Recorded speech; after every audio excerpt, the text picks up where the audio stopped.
Madame, Monsieur, bonjour et bienvenue de partout. Vous nous captez sur la radio Téléphadès Magui 103.6 FM. Cette émission spéciale 30 juin qui marque bien évidemment le 64e anniversaire de l'indépendance de la République démocratique du Congo.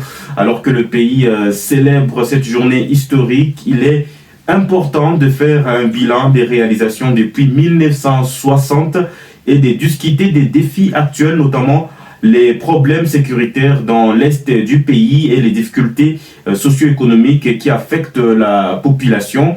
Notre invité, monsieur Sylvain Guenoroth, acteur politique, enseignant d'université, mais aussi président de l'ONG Ambassadeurs, les ambassadeurs de bonne volonté ABV RDC. Il va partager avec nous son expertise, son expérience, mais aussi les perspectives qu'il envisage pour la République démocratique du Congo à cette occasion spéciale 30 juin sur votre fréquence. Monsieur Sylvain, bienvenue et bonjour. Bonjour, monsieur Lézer.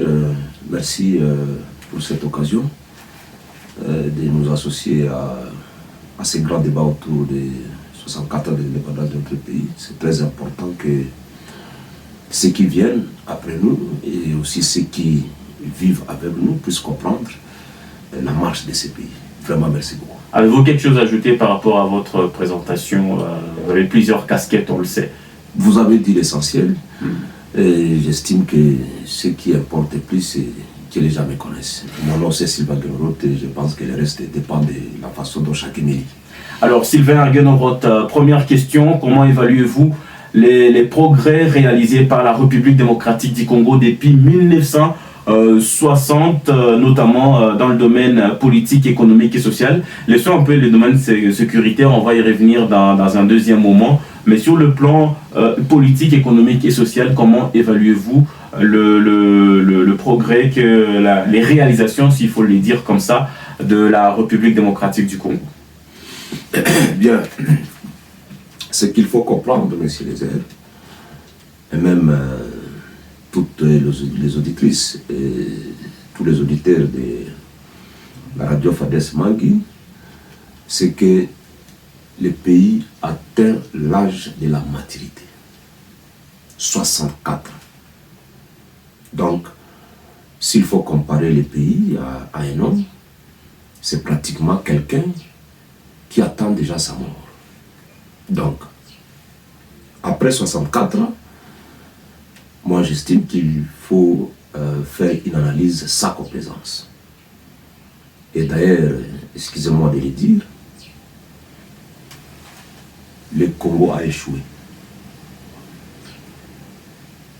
Tu sais, il faut prendre l'image des indépendances des pays africains pour mieux comprendre ce que vous estimez qualifier des avancées. D'ailleurs, moi, je ne sais pas s'il faut comparer les avancées. Ce concept même choque ma façon d'analyser. Il n'y a eu aucun progrès. Ce n'est pas ce que j'ai dit. Quand on parlait des progrès, on parlait des avancées sociales, des avancées économiques. Alors, on sous-entend quoi? C'est qu'il y a eu un changement. Alors, M. Lézer, avant que je ne réponde à votre question, j'étais en train de dire quelque chose et j'estime que c'est extrêmement important puisque pour moi, cette émission, c'est une occasion pour que nous puissions interroger l'histoire de notre pays. C'est une occasion pour que chaque fille et fils de ce pays interroge ses responsabilités de ce que nous avons fait de ce pays. Moi, je pense que c'est par là qu'il faut partir. Tu as bien dit, je suis enseignant à l'université. Moi, j'observe ce pays. Et comme je vous ai dit au début, le Congo a échoué. Je parle bien du Congo, pas du Congolais. Je vais revenir sur les Congolais après. Et où est la différence? Je l'établirai à un moment donné. Je voudrais que les gens prennent l'image du Congo en 1960. quand Lumumba et tous ces gens que vous connaissez réclamaient l'indépendance du pays. Et je peux vous dire, puisque moi je vais parler à terme des agrégats économiques, puisque vous m'avez posé la question autour du progrès, je vais parler des agrégats sociaux qu'on avait à l'époque, avant que le Congo ne devienne indépendant. Quel était le PIB congolais à cette époque-là et quel est le PIB congolais aujourd'hui? Ça, c'est sur le plan économique. Quel était le niveau de vie social du Congolais à cette époque et quel est le niveau de vie sur le plan social des Congolais tout de suite? Pour moi, c'est ça le débat. Quelle était la politique à cette époque et quelle est la politique 64 ans après? Pour moi, c'est ça le débat. Donc, pour que je sois simpliste et que les gens me comprennent,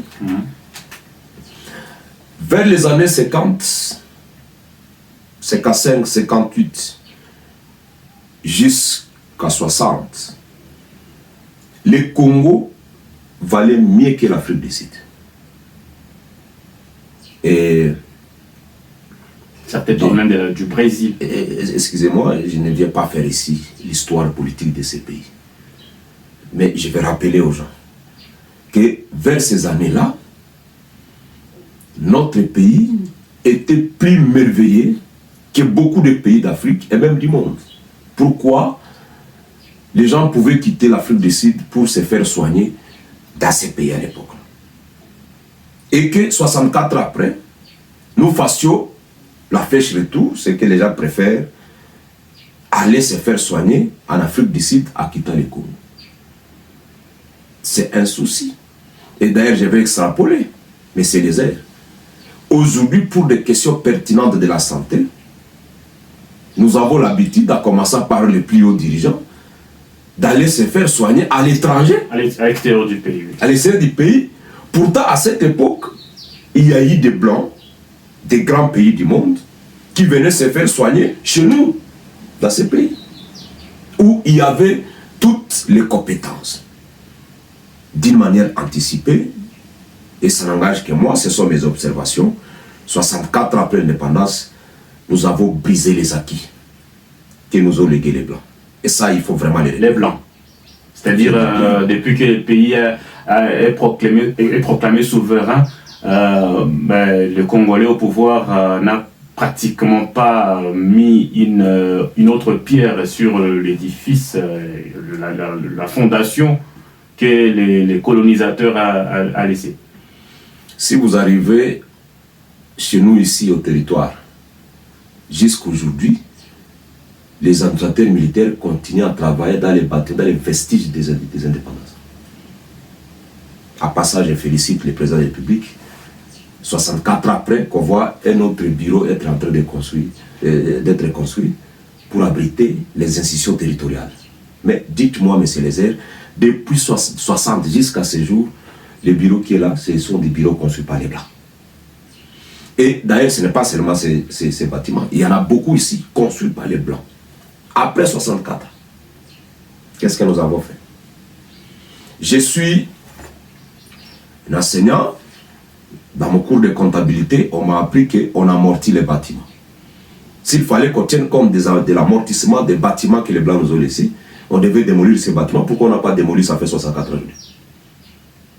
J'ai dit que le Congo a échoué. Qu'est-ce qui manque?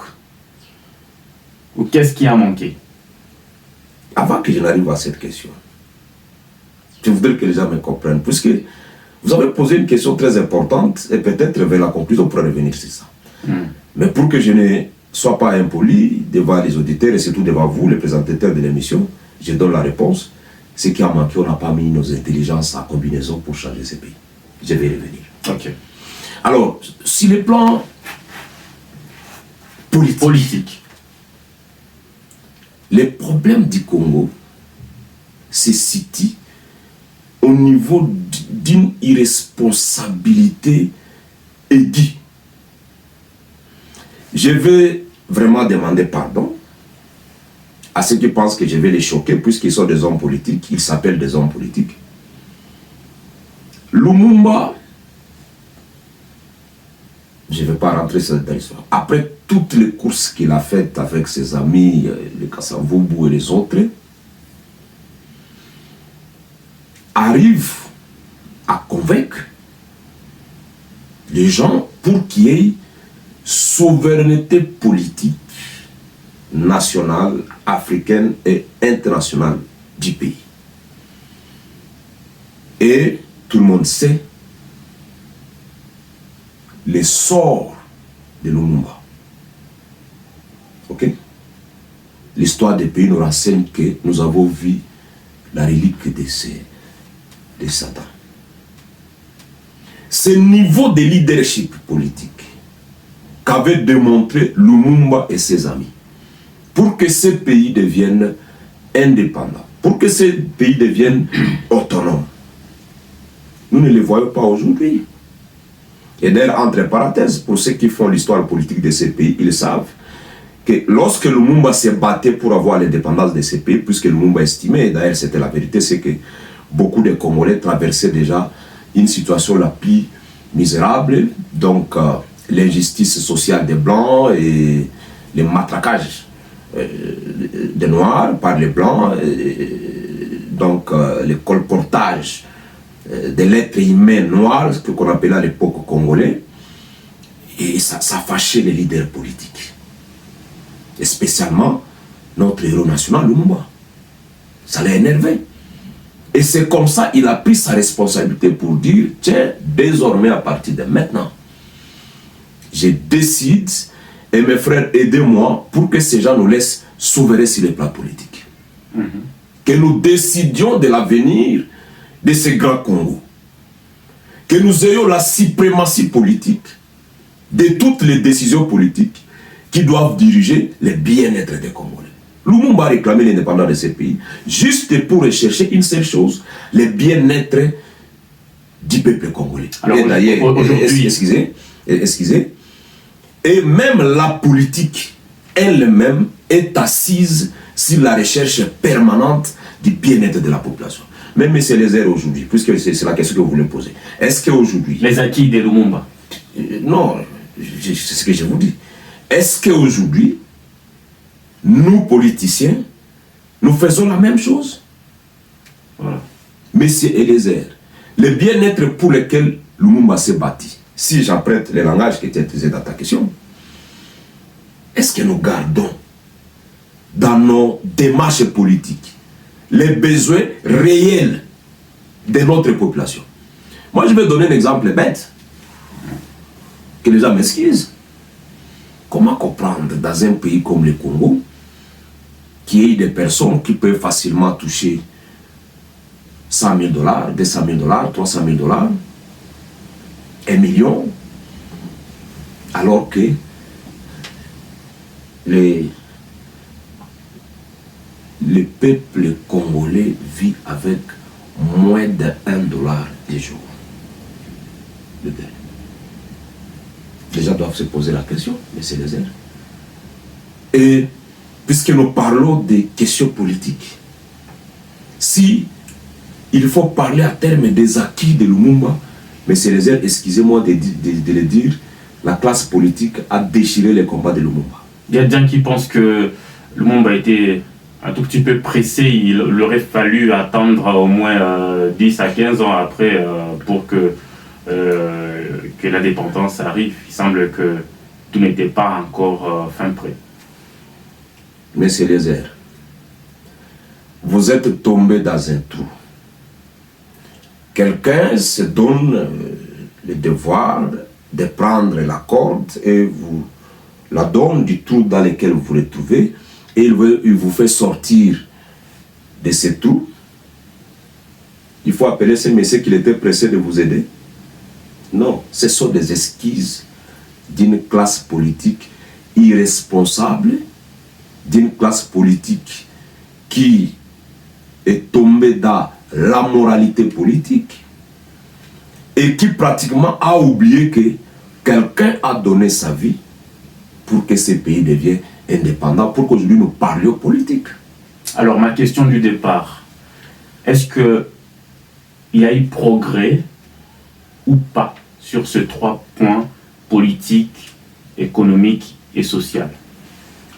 Je pense qu'au regard des défis qu'affronte la population aujourd'hui, les problèmes alimentaires, les problèmes de sécurité, les problèmes de logement décent, les problèmes d'accès à des routes de bonne qualité, les problèmes, la problématique de l'électricité, il n'y a pas de progrès.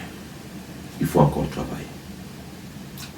Ok, si on mettait devant vous les chefs d'État qui ont défilé dans ces pays, de Kasavubu jusqu'à Kabila, pour ne pas dire Félix Antoine jusqu'au dernier, voilà. Selon vous, qui a fait le maximum pour relever ces pays, pour essayer un peu de lui redonner sa place de choix? Écoutez, humblement, chacun a essayé de faire ce qu'il a fait. Je dis bien humblement.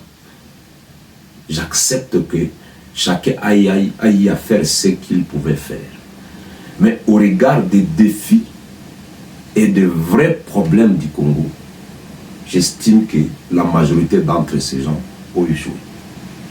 Et je l'avais dit, messieurs les aides, excusez le mot, je n'ai pas peur de le dire.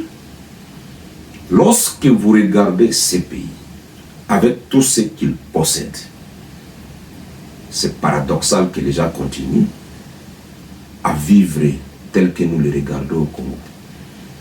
Monsieur Lézère, j'ai eu la chance de fréquenter plusieurs provinces de ces pays. J'ai eu la chance de fréquenter plusieurs provinces de ces pays. Nous sommes totalement à déphasage avec les vrais défis de ces pays. Et je sais que beaucoup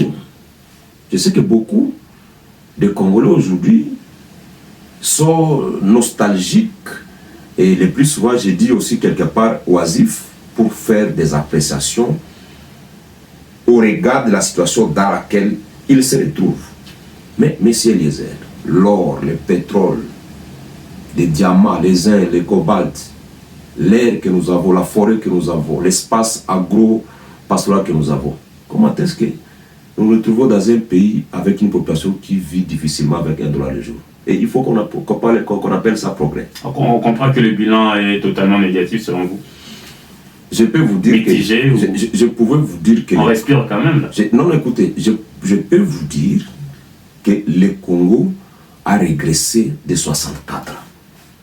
Au lieu de progresser. Je peux vous le dire.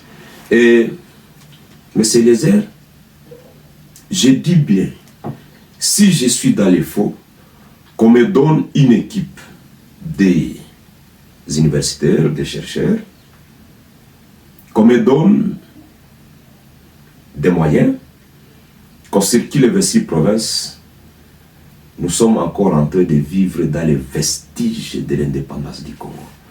La preuve, si quelqu'un le veut, après cette émission, il vient me prendre, nous allons là où les institutions territoriales, ça veut dire au niveau du territoire de Magué, là où je suis, continuent à fonctionner.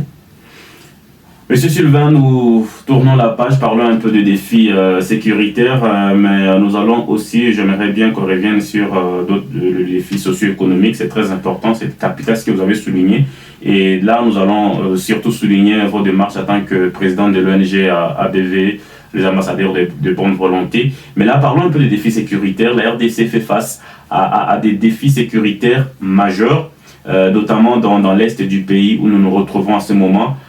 Quels sont selon vous les principaux obstacles à la paix et à la sécurité voilà, peut-être des pistes et des solutions que vous préconisez pour permettre à ceux qui nous dirigent aujourd'hui de pouvoir trouver une solution, une bonne solution une fois pour toutes?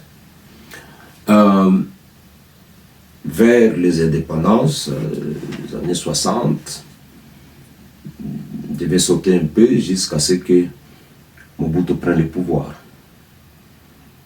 Et notre pays s'appelait le Zaïre. Nous avons connu une stabilité sécuritaire en Afrique et au monde. Si les gens ne le savent pas, à un moment donné en Afrique, les Zaïre était la 3e armée de l'Afrique.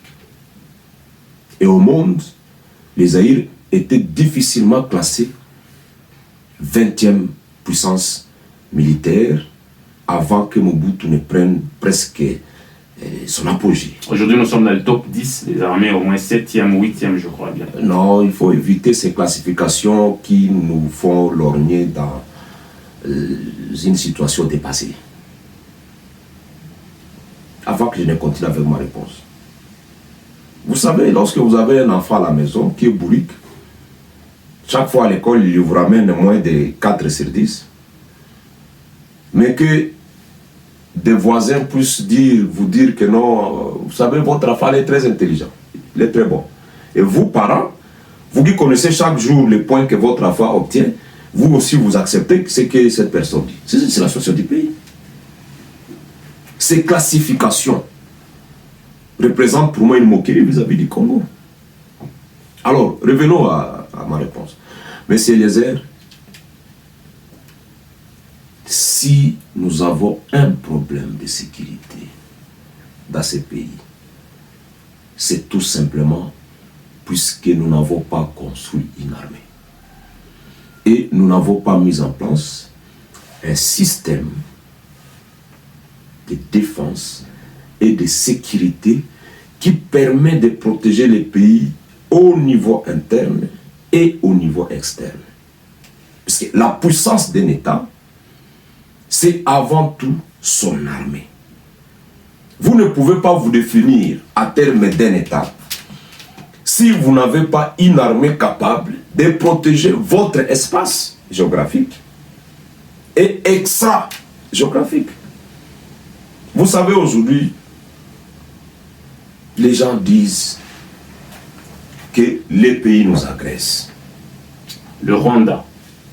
Vous le dites, et les autres ajoutent aussi l'Ouganda. Mais M. Eliezer, laisse-moi te dire une seule chose. Après 64 ans, ces genres de discours doivent être arrêtés. M. Eliezer, si vous savez que vous avez des bijoux dans votre maison, qui vous empêche de construire un mur et d'y placer des systèmes de sécurité de gardiennage pour vous protéger et aussi protéger votre bien. Vous avez des bijoux dans votre maison et que vous n'avez pas un mur construit, vous n'avez pas une porte de protection, vous n'avez pas un système de protection, vous laissez le couloir aux bandits de vous assassiner d'abord vous et ensuite s'accaparer de votre bien. Si je vous comprends, la faute appartient aux Congolais, les problèmes congolais avant d'être étrangers. Et d'ailleurs, laissez-moi vous dire. En venant dans cette émission, apparemment, j'ai oublié ma constitution. Mais, M. Eliezer, la responsabilité première de la protection des Congolais et du Congo, ça veut dire du Congolais et de son bien, appartient au gouvernement de la République démocratique du Congo. Les articles 90, 91 et 92 de la Constitution. Pourquoi on va dire que les problèmes de sécurité du Congo, à l'est du pays, où que ce soit, est un problème des étrangers? Nous leur avons laissé la chance. Nous leur avons laissé les couloirs, ils pénètrent, ils nous malmènent. Je préfère bien, au cours de cette émission, rappeler tous ceux qui s'appellent dirigeants de ces pays. Qu'un jour, les Congolais brandiront les articles 90, 91, 92 de notre constitution pour qu'on puisse les condamner et payer les sang des Congolais qui a coulé. Puisque le plus souvent, moi je l'ai toujours dit, tu es irresponsable chez toi, tu ne sais pas nourrir ta femme et tes enfants. Maintenant ta femme et tes enfants vont manger chez les voisins et à un moment donné même on arrive à te voler ta femme, tu vas dire que non, c'est le problème du voisin qui a permis que ta femme fuit. Tu es incapable d'assurer la survie de ta femme et de tes enfants. On trouve tes enfants en train de manger chez les voisins, on leur donne un peu de poison, et l'enfant vient ventre gonflé, le lendemain il meurt, et tu commences à dire que non, c'est la faute de l'enfant, il est allé manger chez les voisins. Puisque toi, parent, tu as été incapable d'assurer la sécurité de tes enfants. Aujourd'hui, M. Eliezer, excusez-le-moi, je sais que les gens m'attendent à travers cette émission. Les problèmes de sécurité des Congolais est avant tout aujourd'hui entre les institutions de la République, commençant par l'institution président de la République, les gouvernements, les parlements et les cours et tribunaux. Les acteurs de la protection du Congo sont là. Et d'ailleurs, permettez-moi, j'ai oublié de le dire. Moi, des fois, ça m'énerve. Quand quelqu'un est nommé ministre, il va fêter. On voit les gens se déverser des poudres et tout puisqu'il est nommé ministre. Je vais y revenir sur le plan des mentalités, des comportements des Congolais 64 ans après. Ce n'est pas tout le temps de crier que le Rwanda nous agresse, l'Ouganda nous agresse, les États-Unis veulent de notre or. Mais qu'est-ce que nous faisons? Justement, je voulais vous poser cette question par rapport aux enjeux internationaux de cette guerre que nous vivons en RDC. Certains scientifiques comme vous parlent d'une guerre économique. Vous avez vu Félix Antoine Tshisekedi, le président, intenter une action, comment dire, en justice, je crois bien, contre une grande maison multinationale étrangère qui utilise les minerais congolais pour des fabrications des appareils électroniques. Question de reconnaître quand même que ça passe par le marché noir. Les enjeux économiques internationaux, ça vous dit quoi par rapport à la situation de l'insécurité en RDC? Est-ce que c'est au-delà de notre pays ou pas? Vous savez, Eliezer, permettez d'abord que je dise aux gens, moi aujourd'hui, je félicite notre président, le président Félix, je le félicite. Il faut être très regardant pour comprendre ce que fait ce grand homme pour ce pays. Et je sais que les jours où il partira, beaucoup risquent de ne pas le comprendre. Mais je reviens sur votre question. Oui, la guerre ne s'arrêtera jamais dans ce pays si nous demeurons un peuple obsolète, un peuple éparpillé dans son esprit, un peuple qui ne comprend rien. Tu as posé une question fondamentale, M. Eliezer.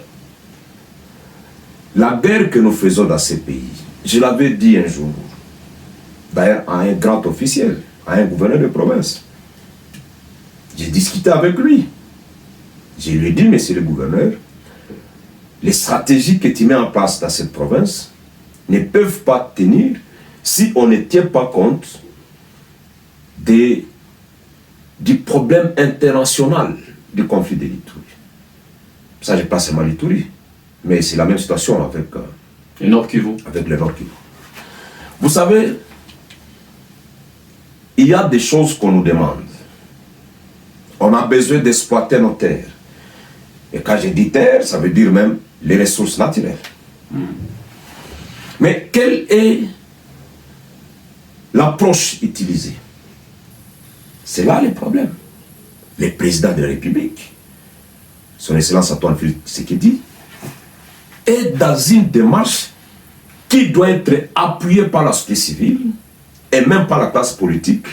Sinon, M. Lézer, laissez-moi vous le dire, je suis tenté de croire que nous changerons ces camps de présidents sans que la guerre du Congo ne s'arrête. Moi, je dis, venez avec votre capital ou avec vos capitaux. Nous vous donnons nos terres. Nous mettons ensemble une politique de nature à ce que les communautés bénéficient de leurs terres et de leurs ressources naturelles. Et on fait un truc de gagnant-gagnant. C'est ce que nous nous appelons. Il faut que la RDC applique la politique de la sécurisation de nos terres, ce que nous appelons techniquement la titrisation des terres des communautés. Il faut donner des titres aux terres des communautés au Congo. Ce qui permettra que ces multinationales qui nous font la guerre avec les groupes armés, que ce soit des groupes armés internes et externes, viennent contacter avec les communautés sous la supervision de l'État congolais. Et comme ça, ils nous amènent les capitaux que nous ne possédons pas, nous leur donnons nos terres qu'ils exploitent, et finalement, la République gagne avec les taxes, les pays vont avancer. Ce sont des petits jeux qui se font ailleurs, comme ici en Ouganda, très proche. Mais les problèmes, les guerres ne vont pas s'arrêter puisque ces multinationales financent les communautés qui sont mécontents de l'approche gouvernementale, et ça ne permet pas qu'il y ait la paix. Voilà pourquoi les gens ne comprennent pas. Il y a, de quelle approche parlez-vous? Mais cette approche qui consiste à ce que les gouvernements concentrent tous les contrats liés aux terres, aux mines, entre ses mains, et que les communautés se retrouvent victimes, puisque vous avez suivi pendant ces 64 ans. On chasse des communautés de leurs terres puisqu'on y a trouvé de l'or. En attendant, ces multinationales et les aigris s'organisent pour qu'on crée des résistances, et ces résistances deviennent des groupes armés. Voilà la situation du Congo. Nous devons dire les choses clairement. Après 64 ans, il faut éviter la politique qui repousse les intérêts profonds des peuples congolais. Il faut une politique de nature à attirer les aspirations profondes des Congolais pour que les Congolais se sentent concernés par la gestion de son pays et que les Congolais deviennent protecteurs de son pays. C'est ce qui manque 64 ans. Agression rwandaise, je reviens encore une fois. Solution sur les lignes de front ou solution par la négociation? Vous savez, les fronts ou la guerre marchent de pair avec la négociation. La diplomatie n'est pas contradictoire avec la politique de la défense d'une nation.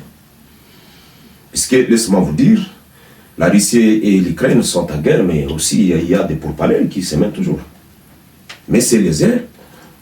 En tout cas, pour moi, c'est très compliqué que les gens continuent à faire consommer les Congolais. Que l'affaire de l'Est, c'est l'affaire du Rwanda ou de l'Ouganda. Le Rwanda et l'Ouganda, et même d'autres pays puissants, puisque le Rwanda et l'Ouganda sont des pays écrans, des grandes puissances comme les États-Unis et d'autres, qui nous font la guerre indirectement, puisque les derniers bénéficiaires de la guerre de l'Est du pays sont des multinationales américaines occidentales. Ça veut dire que les Rwandais et l'Ouganda ne sont là que comme des pions qui permettent à ce que ces entreprises... Puisque l'affaire de ces guerres, c'est quoi? C'est qu'il y a l'or qui part, les minéraux qui partent, et ainsi de suite.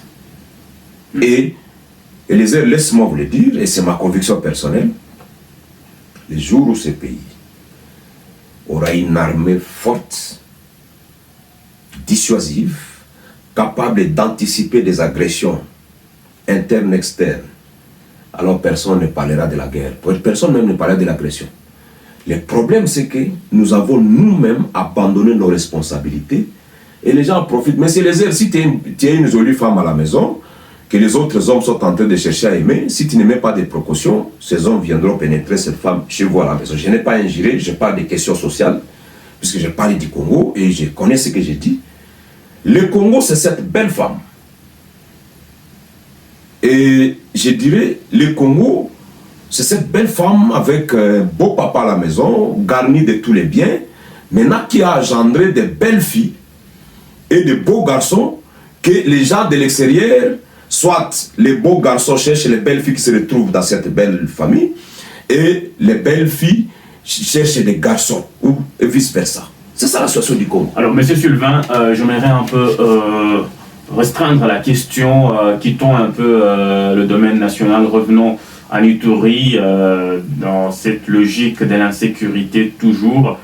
Les groupes armés locaux ont signé plusieurs actes d'engagement voilà, pour la cessation des hostilités, mais il y a toujours des poches d'insécurité qui restent, des tueries qui continuent, des plus belles, et pendant ce temps, il y a le programme de désarmement qui semble montrer ses limites selon plusieurs observateurs. Qu'est-ce qui devrait être fait pour que votre province d'Ituri puisse carrément trouver sa sécurité? Et comment comparez-vous, dans un deuxième moment, la situation iturienne avec celle nord-kivusienne? Tu sais, pour l'Ituri, les groupes armés sont nés par des faits. Le premier fait, c'est l'absence de l'autorité de l'État qui a fait que les groupes armés sont créés en Ituri. Deuxième chose, c'est qu'il y a un problème de gestion des patrimoines terriens entre les communautés. Je prends le territoire de Ndjougou. Aujourd'hui, il y a un glissement au territoire de Magui avec les Alou-Uganda, les Wandouati et aussi les Angales. Le problème, c'est un problème terrien. Et c'est là où j'ai dit, vous savez, d'abord avant de répondre à cette question, les airs, j'ai suivi les gens en train de parler. J'ai suivi même qu'il y a un dialogue qui s'organise d'ici là, dans ce cadre-là. Mais est-ce que les gens ont cerné le problème de la résurgence de violences armées en Ituri? Votre question me permet de dire ceci à mes frères ituriens qui m'attendent à ce moment. Et surtout ceux qui dirigent la cité.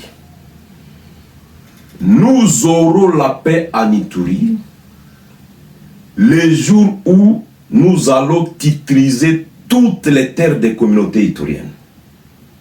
Nous avons 21 communautés en Ituri. Nous avons plus de 40 secteurs et chefferies. Mais les gens se battent. Puisque laissez-moi, des fois, ça m'énerve quand j'apprends que les gens se battent autour des carrés miniers, carrés miniers. On a ramené la question de la guerre de l'Ituri à terme de l'exploitation de l'or. Pourtant, la question ne se pose pas à ce terme.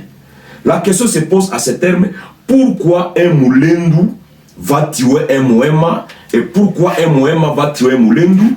Pourquoi un Alour d'Ouganda va tuer un Anal et vice-versa? Et je me limite là puisque je ne vais pas aller très loin. Les problèmes, c'est les airs et ceux qui m'attendent. Je les dirai d'ailleurs un jour à Doualour, puisque je suis à Margui.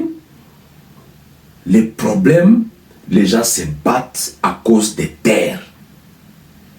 Et pour qu'on dise que cette terre appartient, par exemple, aux Annales, pour qu'on dise que cette terre appartient, par exemple, au Kébou, le gouvernement doit donner des titres. Depuis 1960 jusqu'à ce jour 64, toutes ces communautés n'ont pas de titres sur leur terre. Quelles sont les dispositions légales par rapport à ça dans notre pays? Je reviens de Kinshasa. J'ai rencontré quelques membres de ce gouvernement. Ils n'étaient pas encore investis. Je n'ai pas approfondi le débat. Je rentre encore à Kinshasa d'ici là. J'ai rencontré quelques parlementaires, sénateurs et députés nationaux. Déjà, j'ai proposé qu'on puisse revoir les codes fonciers congolais.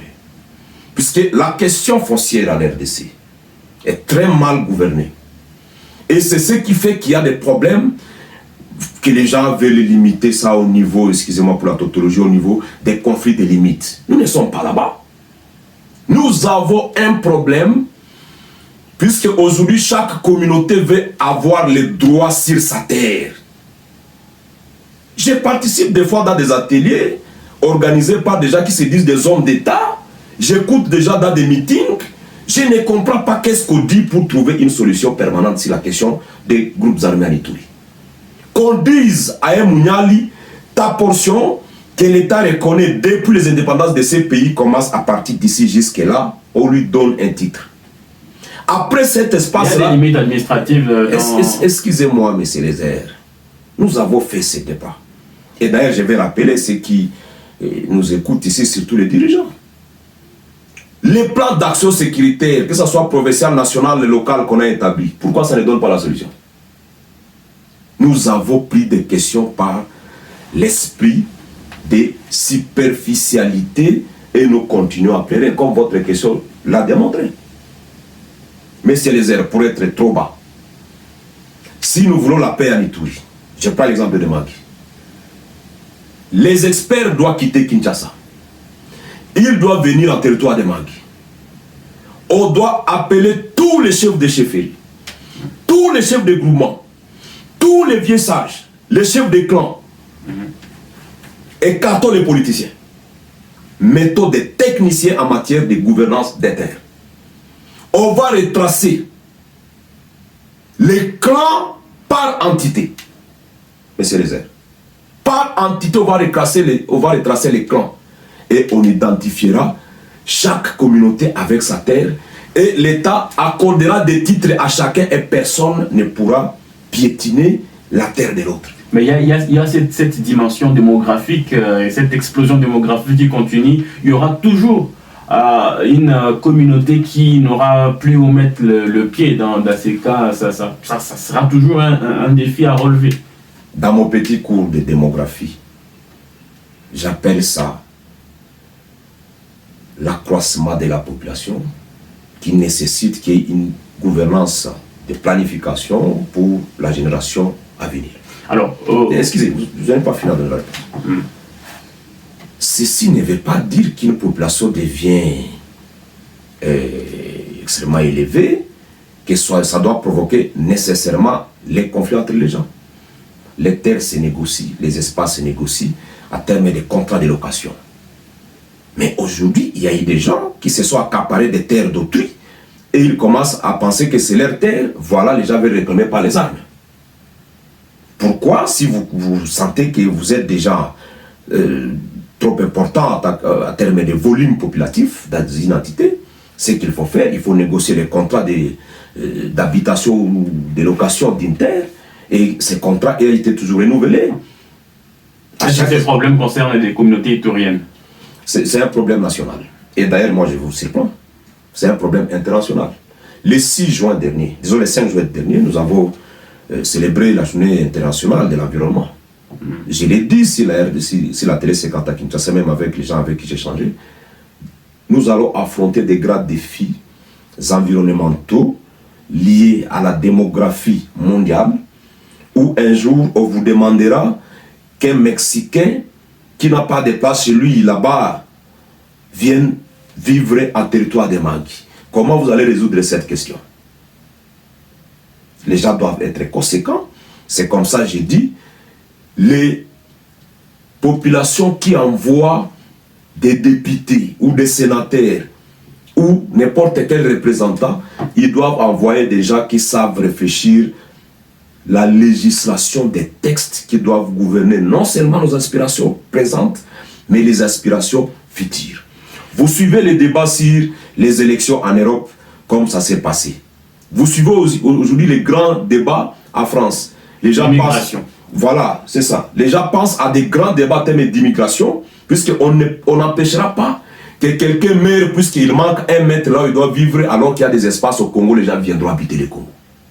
Même d'autres nationalités. Donc faisons attention. Si nous continuons à nous entretenir juste puisqu'on doit rechercher à chasser quelqu'un, puisqu'aujourd'hui, vous savez, le problème c'est quoi? Les terres qu'on a données à un clan X par un clan Y se retrouvent aujourd'hui qu'il y a de l'or dedans, mais il faut venir récupérer. Puisqu'à l'époque, on ne savait pas qu'il y avait de l'or. Mais c'est les airs, c'est ça la vérité. On a donné une parcelle à M. Lézère, mais le jour où Sylvain comprend que la terre que j'ai donnée à M. Lézère là a de l'or dedans, maintenant il dit non, remets-moi ça. Non, ça doit s'arrêter. Donc, M. Lézère, je dis pour arrêter la guerre en Ituri, d'une manière générale, il faut qu'on puisse titriser les terres des communautés afin qu'il n'y ait pas violation des terres des groupes. Alors, nous allons mettre fin à cette partie, mais un petit commentaire aussi par rapport à Corneille Nangaa et ce qu'il est en train de faire. On l'accuse d'être aussi en train de soutenir les rebelles Liam 23. La dimension de la rébellion de Corneille Nangaa. J'ai oublié l'aspect que vous m'avez posé par rapport au Nord Kivu. Oui, voilà, Nord Kivu. Voilà. Vous savez, la situation à Nord Kivu est un peu différente avec la nôtre, puisque là, c'est une guerre avec les étrangers. Et une guerre avec les étrangers sur base des accords. Mais c'est les airs, plusieurs fois, je suis revenu sur cette question de la guerre de l'Est basée sur les accords. Plus de 150 accords secrets au public signés sur l'Est du pays qui font que la guerre ne s'arrête pas chez nous. La situation est très différente. Je dis bien plus de 150. Les jours où vous voudrez bien que je vienne en parler sur la RTFM, je viendrai avec ces accords pour que je comprenne ce qui se passe à l'est de ces pays. La situation en Ituri et les problèmes des notaires que nous sommes en train de revendiquer entre nous, en attendant, au Nord Kivu, c'est une guerre avec les pays voisins et c'est marchandé. SADC a échoué et aussi on a fait appel aux troupes de la communauté de l'Afrique australe qui vient aussi, qui semble aussi n'est pas signer leur présence de manière positive au pays. Je sais que vous avez parlé de la responsabilité des Congolais dans tout ça. Est-ce qu'il faut continuer à miser sur les appuis extérieurs? Tout à l'heure, vous me posez la question autour de Corneille Nangaa. Corneille Nangaa commence sa première déclaration de rébellion contre son pays au Kenya. Et le Kenya et le Congo, notre pays, nous faisons partie de l'EAC. Mais c'est les airs, c'est clair, non? Vous pensez que les autres personnes viendront prendre nos responsabilités, allier notre place? Un jour, le président Ruto dit, et tout le monde l'avait écouté, que laisse-moi diriger le Kenya, donnez-moi ces votes, je ferai de ce grand Congo un marché pour le Kenya. Nous sommes restés dupes et chaque fois nous courons vers lui. Mais c'est les airs. Puisqu'aujourd'hui nous parlons des indépendances de ce pays. Permettez qu'après un temps, si vous aurez un petit moment pour moi, que je vienne parler de la guerre de l'Est du pays. Puisque beaucoup semblent ne pas comprendre les enjeux de cette guerre. Et il ne faut pas oublier quelque chose. Nangaa, c'est une marionnette. Puisque c'est... Marionnette de qui? Écoutez, Nangaa, c'est une marionnette. Vous savez que Nangaa est motivé par le fait de la prédation des ressources naturelles dans laquelle il était tellement plongé quand il était dignitaire du pouvoir de Kabila. Il ne faut pas aller loin. Si les gens ne le savent pas, moi je connais Nangaa parfaitement pour avoir travaillé avec lui. D'abord en 2005, quand il était superviseur technique national à la commission électorale indépendante CI d'Abbé Apollinaire Malouane. Lorsque nous étions recrutés au sein de la CI, nous sommes allés travailler en Djougou où nous étions kidnappés. On a fait dans la brousse 3 jours à cause de cette république. Et c'est là que j'ai connu Nangaa, puisqu'on l'a envoyé de Kinshasa pour venir nous racheter notre droit pour que nous ayons la liberté. Je connais ce messieurs. C'est un messieurs que j'ai pensé passionné pour ce pays. Et mes collègues avec qui j'étais à la commission électorale indépendante de cette époque, s'ils peuvent être devant ces micros, ils vont vous le témoigner. Un jour, j'ai voulu faire arrêter M. Nangaa à cause de nos primes en tant qu'agent de la CI. Je sais ce que j'ai dit. La dernière fois que je l'ai rencontré à Kisangani, et ça je ne peux pas le cacher, nous étions dans la conférence Espace Grande Orientale, conférence EGO, avec le Monseigneur Outembi et tous les autres grands politiques de la Grande Orientale. J'ai échangé avec lui. Je lui ai posé beaucoup de questions autour de ses ambitions présidentielles, puisqu'il voulait devenir candidat président et que la Grande Orientale devait l'accompagner. Nous n'étions pas contre sa proposition. Et j'estime que le fait qu'on a réfléchi avec Essir l'avenir de la Grande Orientale et que par la suite, il s'est rattaché à un groupe rebelle que nous connaissons, le M23, appuyé par les Rwandais, mais par l'électrichement de ces grandes puissances. Donc, ce sont des personnes sur lesquelles il ne faut pas compter et il faut les oublier. Messieurs Eliezer, si les gens ne le savent pas, si Nangaa a rejoint le M23, c'est juste puisque son gisement minier est en difficulté et doit être confisqué, et d'ailleurs il doit payer pour les taxes et les dépenses de l'exploitation de ces gisements pendant plusieurs années. Ça doit être compris. Et c'est là où je vous ai dit au début de mon intervention, c'est que qui se dit homme politique dans ces pays, qui se dit politicien, mais trop attaché au matériel, trop attaché à l'argent, trop attaché à l'or, nous avons trahi ces pays. Sylvain Aguenoroth avec nous, mesdames, messieurs, dans cette émission spéciale 30 juin sur la RTFM, Radio-Télé Fades Maragui. On discute des 64 ans après l'indépendance de notre pays. Sylvain Aguenoroth, vous êtes président d'une ONG que vous-même vous avez fondée en Ituri, les ambassadeurs de bonne volonté. Déjà, ça sonne mieux. Et ma question est de savoir, la population congolaise, là je parle de défis, je reviens un peu sur le défi socio-économique, cette population est confrontée à plusieurs défis socio-économiques. Et quels sont les secteurs clés, selon vous, qui nécessitent une attention urgente actuellement pour améliorer les conditions de vie des citoyens? Vous avez dit que nous vivons à moins d'$1 tantôt, et tout cela, si vous les connectez avec les défis sécuritaires, vous les connectez avec, comment dire, l'histoire de notre pays depuis l'indépendance. Quelles sont les urgences aujourd'hui? Qu'est-ce qui doit être fait urgemment pour que le pays puisse offrir à ses occupants une vie assez décente? Eliezer, pour changer ce pays, on n'a pas besoin de beaucoup réfléchir. Les Congolais ont juste besoin d'accéder au fonds d'investissement. Ou pour être bref, les Congolais ont besoin de l'argent pour investir dans une activité qui lui procure la vie, full stop. Dans la jeunesse, parmi les femmes, même les vieilles personnes, des personnes vivant avec handicap, vous vous rendrez compte que les Congolais, c'est un homme qui sait se battre pour son avenir. Mais donc, malheureusement, le Congo a fermé les robinets. Je vais vous donner un exemple. Nous avons des banques, que ce soit privées ou officielles.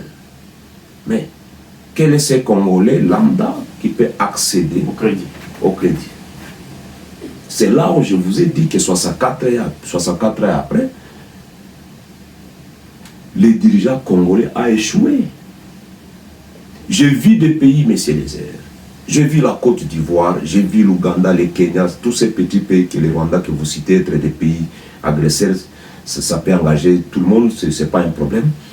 Mais le fait que les jeunes, les mamans, les personnes avec handicap ont accès à des crédits pour actionner l'entrepreneuriat. Ils aiment leurs dirigeants.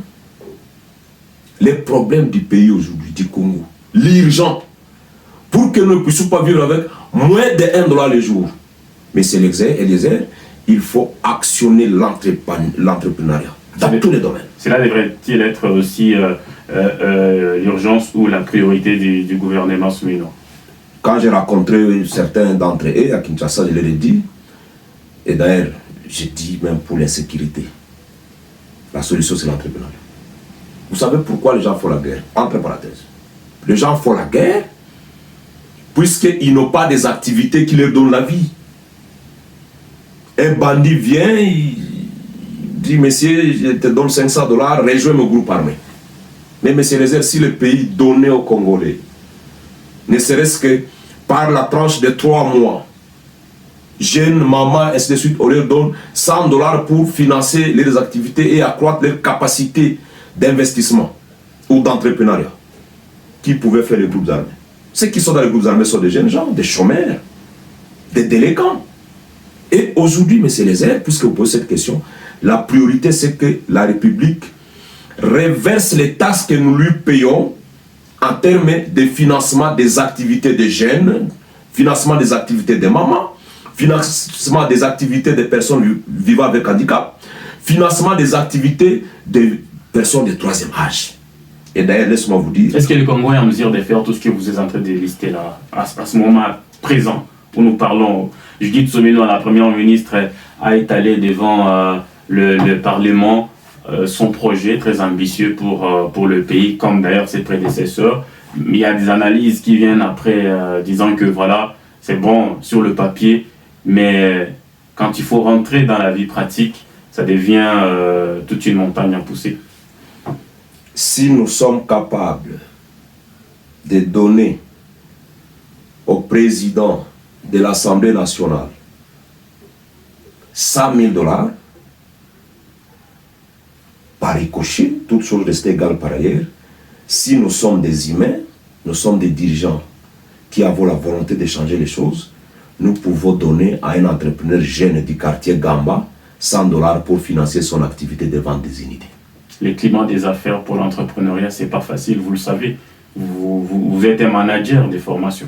qui devait accompagner le financement des activités des jeunes, des mamans en entrepreneuriat, si ce n'est que le même État qui sait que c'est lui qui finance les activités des jeunes, des mamans, de toutes ces personnes, et c'est lui qui devait mettre aussi en place les mécanismes pour que ces gens ne soient pas dérangés.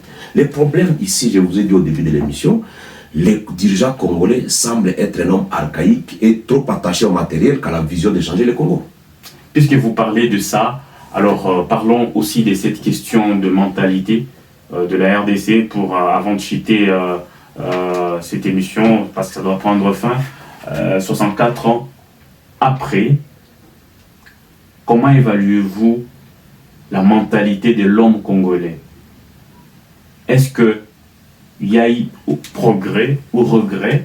Parce que là, depuis le début de l'émission, vous semblez souligner qu'il y a beaucoup de choses à faire et donc les bilans pourraient être, selon vous, très mitigés ou peut-être, s'il ne faut pas être extrémiste, négatif. Sur le plan mental, sur quelle température se situe le peuple congolais? Je suis attaché de recherche à l'Université du Japon qui travaille sur les changements de mentalité. Et vous savez que ça fait plus de 20 ans que nous sommes en train de chercher à mettre au Congo les programmes de l'élévation du niveau de conscience. Nous classons les peuples du monde entier à 10 niveaux de conscience. Le premier niveau de conscience, c'est un peuple qui aime trop le manger, l'habillement, ce qui est physique. Il est très attaché à ce qui est physique, à ce qui est l'argent. Et c'est là où se situe l'homme congolais. Premier niveau de conscience.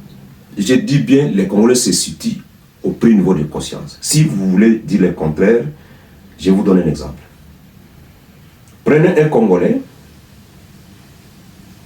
donnez-lui l'argent tout de suite. Que ce soit votre jeune frère, que ce soit votre grand frère.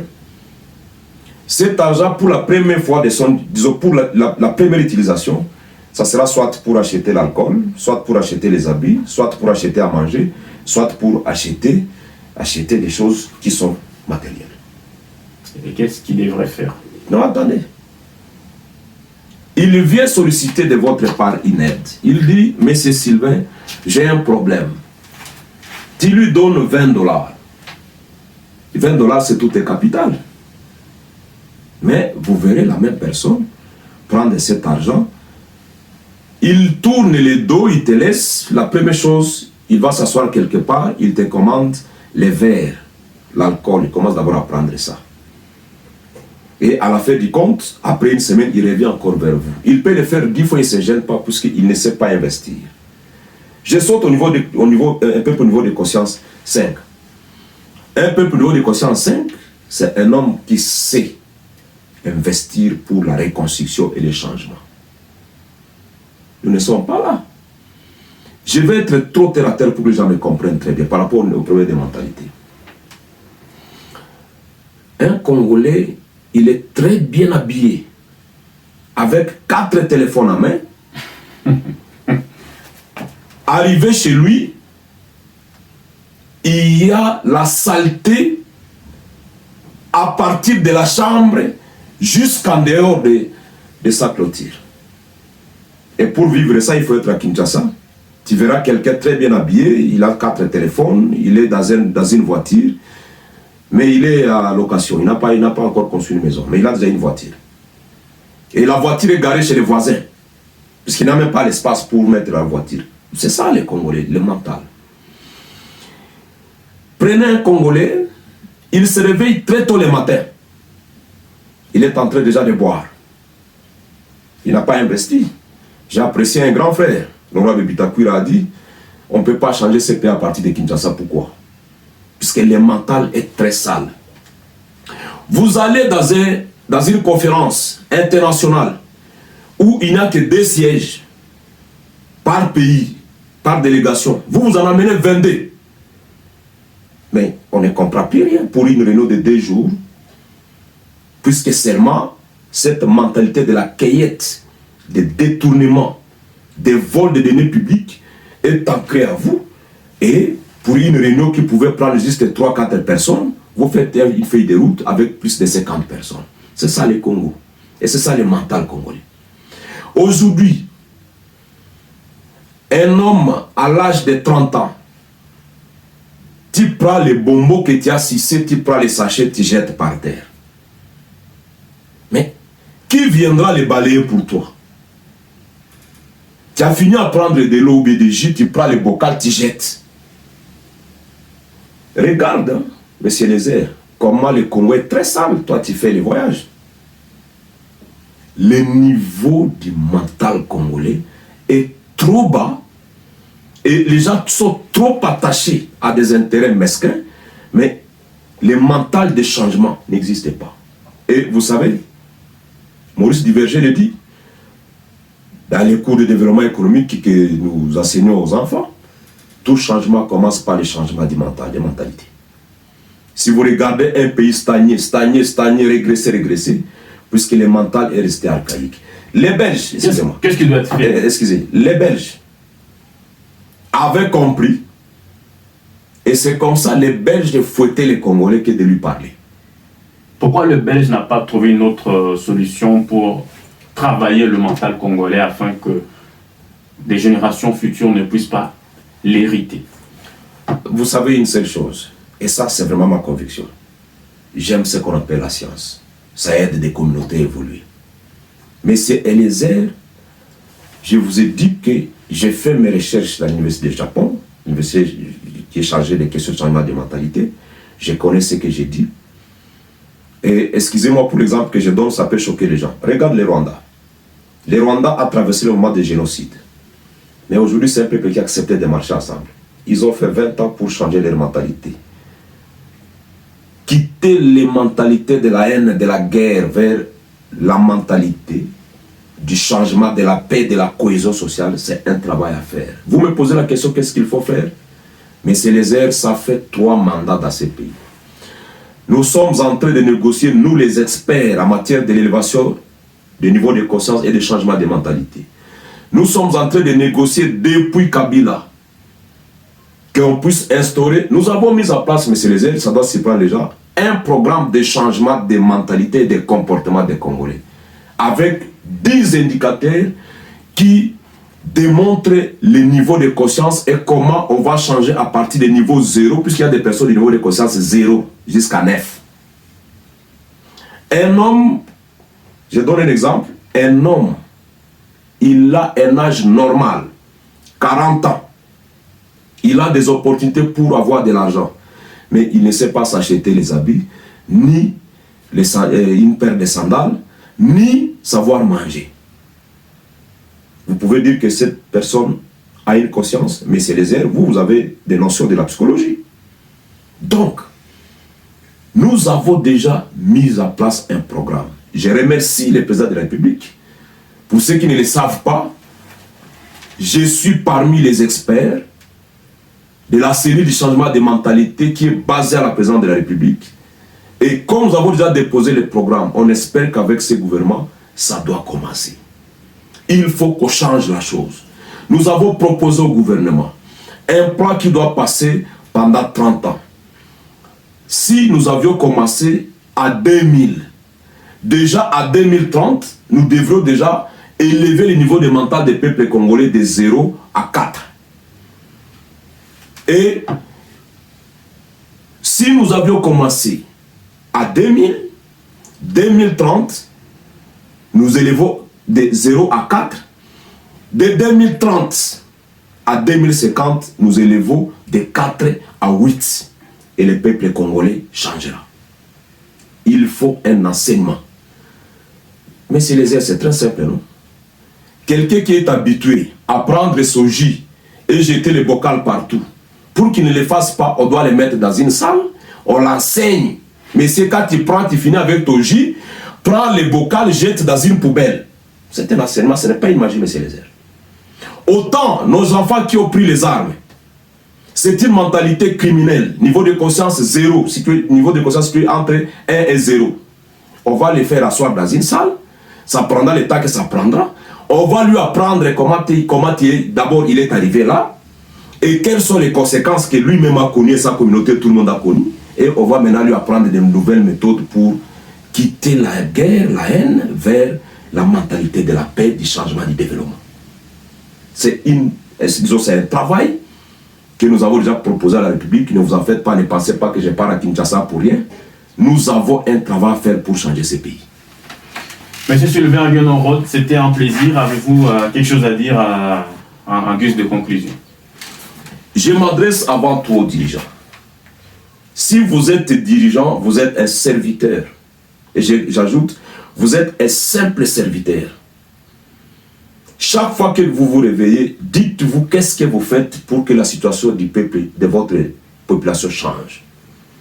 64 ans de l'indépendance, c'est trop. Nous avons échoué à changer ce pays. Comment comprendre qu'un dirigeant puisse se lever un matin et commencer à pleurer? Si vous n'êtes pas un beau dirigeant, vous êtes dépassé, démissionné. Aujourd'hui, les dirigeants est le modèle d'une communauté. Mais quand on trouve un dirigeant dans les détournements des deniers publics, on le trouve dans les vols, on le trouve dans les injures, on le trouve dans la haine, on le trouve dans la raquine. Qu'est-ce qu'il inculque à sa population? J'appelle les autorités à se réveiller. Tu es attaché dans un poste de travail, c'est un travail des Congolais. Ne prends pas l'argent de l'État comme ton argent. Si aujourd'hui nous n'avons pas des hôpitaux, nous n'avons pas des écoles, nous n'avons pas de l'eau pour les gens, nous n'avons pas d'électricité, c'est puisque au lieu que tu verses les 200 $ prévus à l'État, toi tu verses 20 $, tu enlèves 20 € et les 180 te reviennent, voilà que le pays n'avance pas. 64, nous sommes à dérégressé. On ne sait pas payer l'enseignant. Le militaire qui est au front n'est pas bien traité à cause de toi, monsieur, tu voles l'argent de l'État. Tu es en train de faire régresser ce pays 64 ans après. Un jour, tu vas répondre.